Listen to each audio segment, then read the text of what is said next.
ರೇಣುಕಾಸ್ವಾಮಿ ಪವಿತ್ರ ಗೌಡ ಅವರಿಗೆ ಕಳಿಸಿದ್ದಂತ ಮೆಸೇಜ್ಗಳನ್ನು ಕೂಡ ಓದಿ ಹೇಳ್ತಾ ಇದ್ದಾರೆ.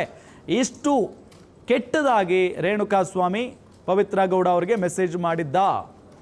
ಜೊತೆಗೆ ಕಾನೂನಿನ ಮೇಲೆ ಗೌರವನೇ ಇರಲಿಲ್ಲ ಈ ವ್ಯಕ್ತಿಗೆ.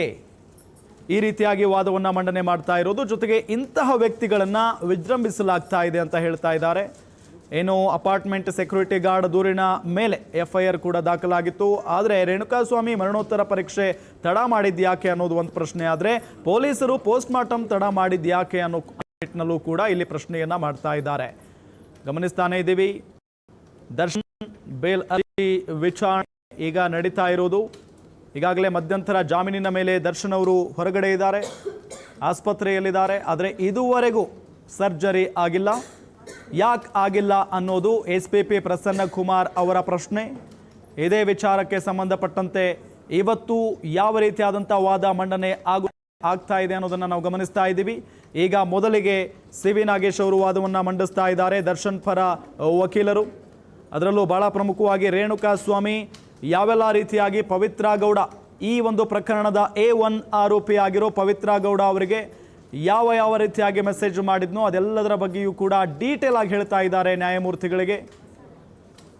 ಅದಾದ ನಂತರ ಒಂದಿಷ್ಟು ಪ್ರಶ್ನೆಗಳನ್ನು ಕೂಡ ಮಾಡಿದ್ದಾರೆ.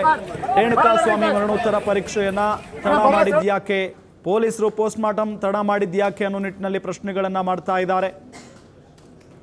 ಬಹಳಷ್ಟು ವಾದ ಪ್ರತಿವಾದ ಎಲ್ಲವೂ ಕೂಡ ನಡೆಯುತ್ತೆ ಈ ಒಂದು ಪ್ರಕರಣದಲ್ಲಿ.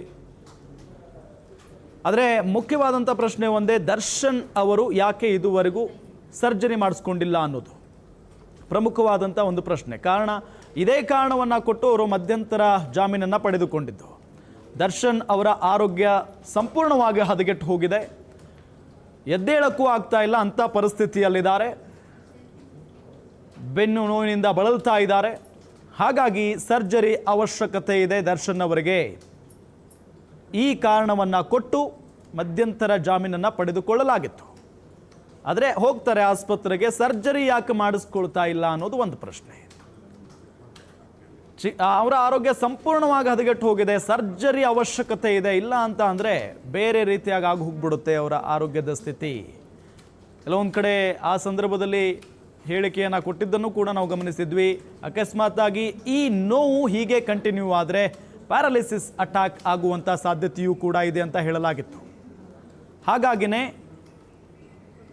ಮತ್ತೊಂದು ಆಗೋದು ಬೇಡ ಅಂತ ಹೇಳಿ ಇವರಿಗೆ ಮಧ್ಯಂತರ ಜಾಮೀನನ್ನು ನೀಡಲಾಗಿತ್ತು, ಮಂಜೂರು ಮಾಡಲಾಗಿತ್ತು. ಅದರಂತೆ ಬಂದ ತಕ್ಷಣ ಆಸ್ಪತ್ರೆಗೆ ದಾಖಲಾಗಬೇಕಾಗಿತ್ತು ದರ್ಶನ್ ಅವರು.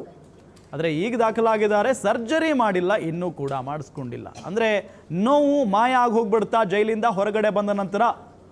ಇದು ಈಗಿರುವಂಥ ಪ್ರಶ್ನೆ. ಜೊತೆಗೆ ಇದನ್ನು SPP ಪ್ರಸನ್ನ ಕುಮಾರ್ ಅವರು ಕೂಡ ಮಾಡ್ತಾ ಇರುವಂಥ ಒಂದು ಪ್ರಶ್ನೆ. ಹಾಗಾದರೆ ಇವತ್ತು ಯಾವೆಲ್ಲ ರೀತಿಯಾಗಿ ವಾದ ಪ್ರತಿವಾದ ನಡೆಯುತ್ತೆ ಹೈಕೋರ್ಟ್ನಲ್ಲಿ? ಇನ್ನು